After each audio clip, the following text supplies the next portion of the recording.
Ազգային ժողովի մեծարգո նախագահ, հարգելի գործընկերներ, սիրելի հայրենակիցներ,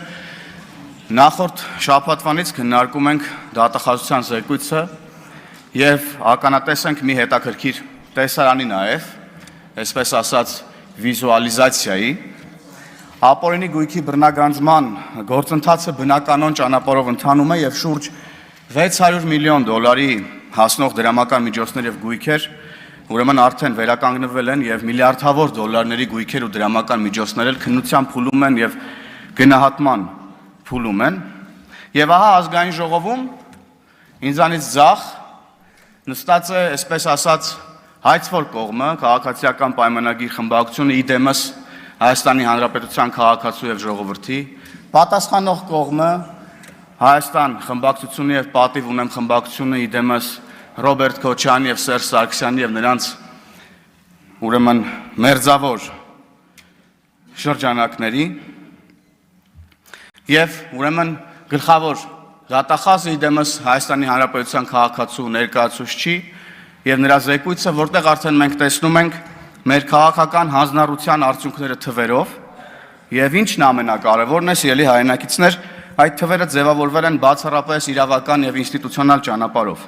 Այսինքն մենք չենք գնացել վենդետաների ունեցված խլելու, մեջ անելու ճանապարհով, մենք ստեղծել ենք մեխանիզմ, որը չի ճանաչում անուն ազգանուններ,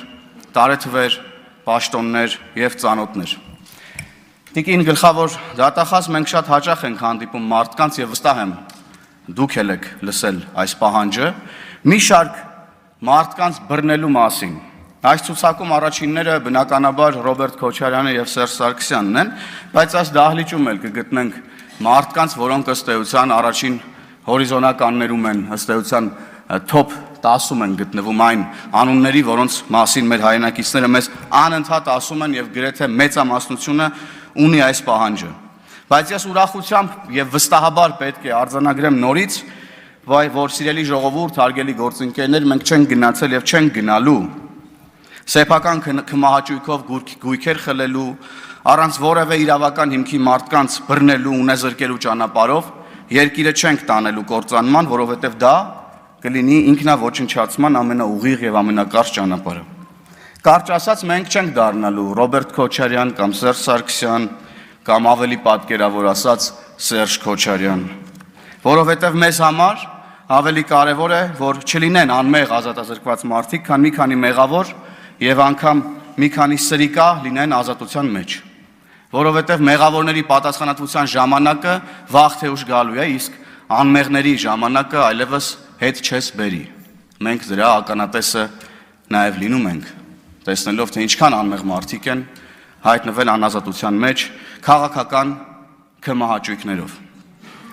Բայց խոսելով ժողովրդի մի մասի զայրույթի մասին, այս կամ այն մարդուց, այս կամ այն գույքը վերցնելու, ուրեմն վերականգնելու մասին, այս կամ այն մարդուն բռնելու մասին, մի երևույթի էլ ես կուզեմ անդրադառնալ։ Շատ են գույքերը, աչք ծակող գույքերը Հայաստանի Հանրապետությունում եւ հատկապես Երևանում, որոնք մի տեսակ էմոցիոնալ եւ ընկալումների մակարդակում ազդում են մարդկանց ներվի վրա եւ ընկալման մակարդակում նաեւ ստվերում են այն թվերը, այն ձեռքբերումները, որոնք մենք ունենք։ Եվ մենք ունենք ձեռքբերումներ, որովհետեւ շատ երկրներ ապօրինի գույքի բռնագանձման ինստիտուտի արդյունքները տեսնում են շատ ավելի երկար ժամանակամիջոցում, քան մենք ենք այսօր տեսնում։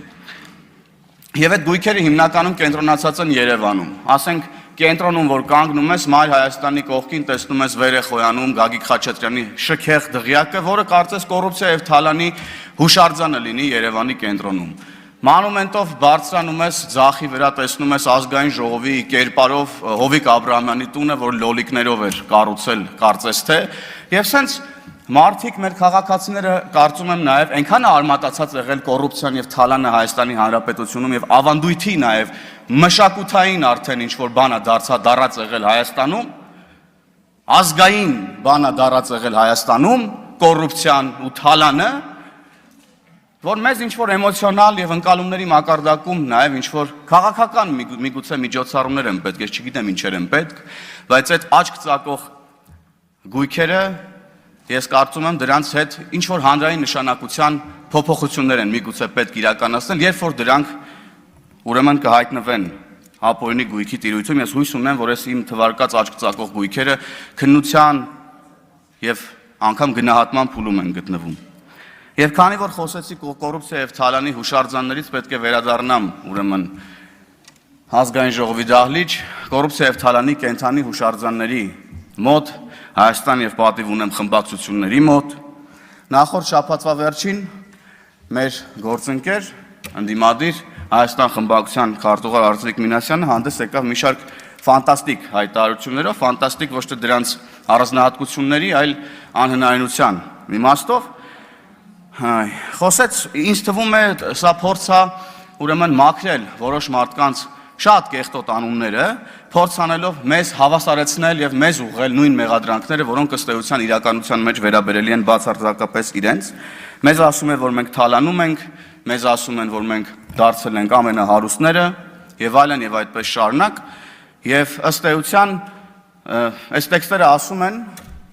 շատ լավ իմանալով, որ թե իրենցից սկսած մինչև Հայաստանի ամենահեռավոր համայնքում գտնվող մեր հայրենակիցը գիտի, որ սա բացարձակ սուտ է։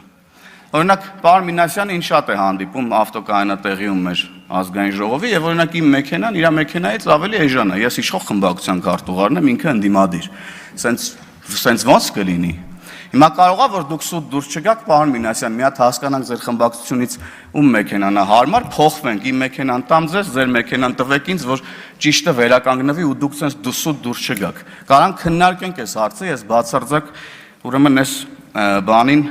փոփոխությանը դեմ չեմ լինի, անկեղծ ես ասեմ, բայց նման տեքստեր ասելուց առաջ ես ձեզ խորհուրդ կտամ նայեք Սերան Օհանյանի աչքերի մեջ եւ կտեսնեք մի քանի հարգանի առանձնատուն։ Կպտտվեք հետ կնայեք Աննա Գրիգորյանի աչքերի մեջ կտեսնեք հեկերը, կնայեք Աղվան Վարդանյանի աչքերի մեջ եւ կարող եք դիտել թե ինչպես են օրինակ Դավթաշենից մի կտոր պոկում դարձնում Զովունի, որ տնեն վրան հարմար տուն սարքեն։ Կնայեք Լևոն Քոչարյանի աչքերի մեջ նման տեքստերից առաջ տեքստեր ասելուց առաջ կուտ կտեսնեք միլիոնավոր դոլարներ, որոնք հարյուրավոր մարդկանց կյանքի փող պետքա լինեին։ Վերջապես կնայեք Ռոբերտ Քոչարյանի աչքերի մեջ, կտեսնեք հոկտեմբերի 27-ը, կտեսնեք մարտի 1-ը, կտեսնեք Պողոս Պողոսյանին, կտեսնեք Ռոբերտ Քոչարյանի աչքերի մեջ, պարոն Մինասյան, նման տեքստեր ասելուց առաջ։ Ու ընդհանրապես իրար աչքերի մեջ շուշուտ կնայեք ու իրար աչքերի մեջ կտեսնեք Արցախի Լեռնային Ղարաբաղի հանձնումը, կտեսնեք ձեր բաժին մեղքը Լեռնային Ղարաբաղի հայ ժողովրդի տեղահանման։ Ու հետո գալիս եք այստեղ խոսում եք Լեռնային Ղարաբաղի ժողովրդին թիրախավորելուց։ Այդ դուք չէիք, որ այստեղ միտինգներ էիք անում հանրապետության հրապարակում, ամեն ինչ անում եք, որ Լեռնային Ղարաբաղի հայ ժողովուրդը լքի իրենց հայրենի հողը չպայքարի իրենց իրավունքների համար, գա Հայաստան, ավելի կոնկրետ Հայաստանի Հանրապետության հրապարակ, ավելի կոնկրետ կառավարության դիմացի ձեր միտինգներին։ Դրանից այն կողմել ո՞ց կարելի է թիրախավորել Լեռնային Ղարաբաղի հայ ժողովրդին։ Այդ մարդկանց չթողեցիք իրանց իրավունքների համար պայքարեն, բերեցիք Հայաստանի Հանրապետություն, հիմա էլ հելել եք իրանց վերադարձի մասին եք խոսում, խեք խափում այդ ժողովրդին ու սուտ պատրանքներով ներարկում։ Ախր դուք էլ գիտեք, որ դուք սուտ եք խոսում, չեք ամաչում Լեռնային Ղարաբաղի հայ ժողովրդից, որ շարունակում եք սին պատրանքներով, ուրեմն խափել ձեր քաղաքական նպատակներ իրականացնելու համար։ Հայ ժողովրդին թիրախավորելով ձեր քաղաքական նպատակներ իրականացնելը ձեր հազարամյա, հարյուրամյա քաղաքական կոդի մեջ է։ Եվ դա չի փոխվում։ Թիրախ դարձնել հայ ժողովրդին, լուծել սեփական, քաղաքական եւ սեփական հարցերը։ Դա ձեր քաղաքական կոդն է։ Այն որ ձեզանից մեկը ստեղ ինչ որ քաղաքական կոդերից էր խոսում։ Եվ ժամանակը ավարտվում ամփոփելով խոսքս, սիրելի հայրենակիցներ, մի բան էլ, այդքան որ խոսում եք, մի հատ եկեք ստեղ ու նախ ձեր վերաբերմունքը որպես խմբակցություններ արտահայտեք Ռոբերտ Քոչարյանի հայտարարության մասին, օրինակ առայն, որ հայերն են սկսել պատերազմը Ադրբեջանի հետ։ Մի հատ եկեք ստեղ խոսեք, հասկանանք, տեսնենք այդ դուք ովքեր եք եւ ում հետևից եք գնում ընդհանրապես եւ ինչի համար։ Եվ ամփոփելով խոսքս։ Սիրելի հայրենակիցներ, Թալանի վերադարձը, կոռուպցիայի դեմ պայքարը մեր քաղաքական հանձնառությունն է, մեր ինքնությունը, եւ որքան էլ շատ լինեն խոչընդոտները, մենք հասնելու ենք այն արդարությանը եւ արդարադատությանը, որի համար սկսել ենք պայքարել 2018 թվականից։ Տիկին գլխավոր դատախազ, ձեզ հաջողություն եմ մաղթում, ակնկալիքները ձեզանից չափազանց մեծ են, Հայաստանում հոկտեմբերի 27-ը տեղի ունեցել, մարտի 1-ը տեղի ունեցել, քաղաքական սպանություններ են տեղի ունեցել, միլիարդավոր դոլարների թալան է տեղի ունեցել, հարյուրավոր մարդկանց ունեզրկում է տեղի ունեցել եւ այս ուրեմն ակնկալիքների առաջին հասցեատերը հողի վրա աշխատանքի իմաստով դուք եք, ձեզ հաջողություն եմ մաղթում եւ շնորհակալություն կատարված աշխատանքի համար։ Վահագն Ալեքսանյան, համեցեք։